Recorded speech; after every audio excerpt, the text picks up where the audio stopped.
জোর করে জমি দখলের অভিযোগ, প্রতিবাদ করায় বিজেপি কর্মীর ওষুধের দোকানে ভাঙচুর। হাসনাবাদের ঘটনায় চাঞ্চল্য।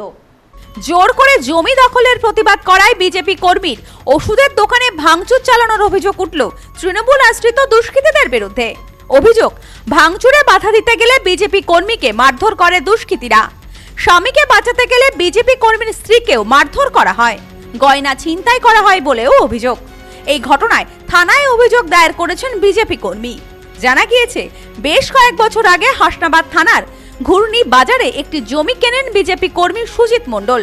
অভিযোগ, তৃণমূল আমলে কেনা জমি জোর করে দখল করে তৃণমূল আশ্রিত দুষ্কৃতীরা।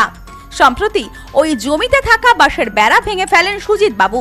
সেই আক্রোশে তার ওষুধের দোকানে ভাঙচুর চালায় দুষ্কৃতীরা। সুজিত মণ্ডলকে মারধর করা হয়।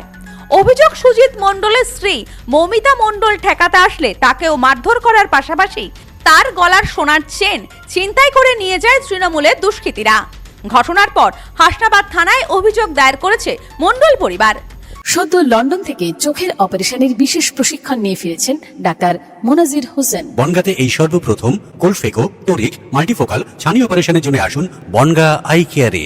দোষীদের উপযুক্ত শাস্তির দাবি জানিয়েছেন তারা।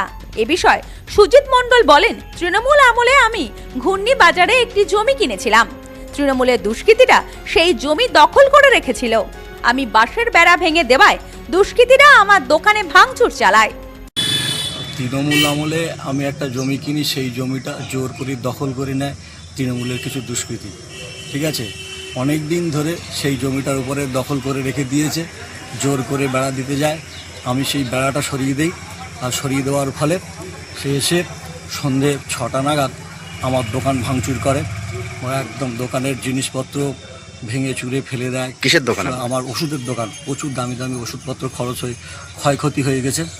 এবং আমার স্ত্রীকে ধাক্কা দেয় এবং স্ত্রীর গলায় একটা হাত ছিল সোনার, সেটা ছিনতাই করে নিয়ে চলে যায় এবং লাঠি নিয়ে আমার দোকানের সমস্ত শোকেস ভেঙে একেবারে একাকার করে দেয়। কারা করেছে? এটা হচ্ছে তৃণমূল আশ্রিত তৃণমূলের গুন্ডা বাহিনী।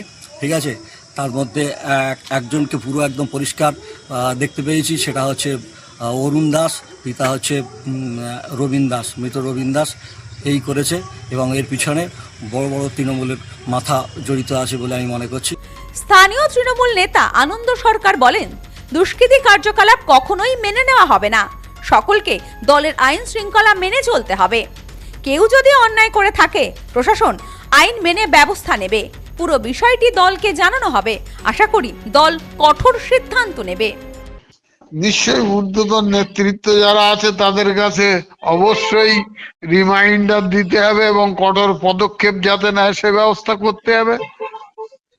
দলের অনুশাসন যারা না মানবে, যারা বিশৃঙ্খলা তৈরি করবে, যারা সন্ত্রাস তৈরি করবে, তাদের বিরুদ্ধে তো নিশ্চয়ই কঠোর ব্যবস্থা নেওয়া উচিত। এটা আমি দৃঢ়তার সঙ্গে বলতে পারি। Bureau report, news no man's land, Hasnabad. পশ্চিমবঙ্গের উত্তর 24 পরগনা জেলার বনগাঁ এলাকায় সুধীর কর্মকার কলেজ অব এডুকেশন এক স্বনামধন্য এবং অতি উল্লেখযোগ্য শিক্ষণ মহাবিদ্যালয়। বর্তমান এই শিক্ষক মহাবিদ্যালয়ে নতুন শিক্ষাবর্ষে বিএড অ্যাডমিশান চলছে। তাই বিএড অ্যাডমিশান নেওয়ার বিষয়ে যে সমস্ত শিক্ষার্থীরা আগ্রহী, তারা অতি সত্বর কলেজের অফিসে এসে যোগাযোগ করবেন।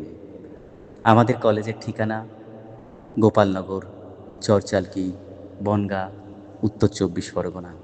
পিন নম্বর 743235।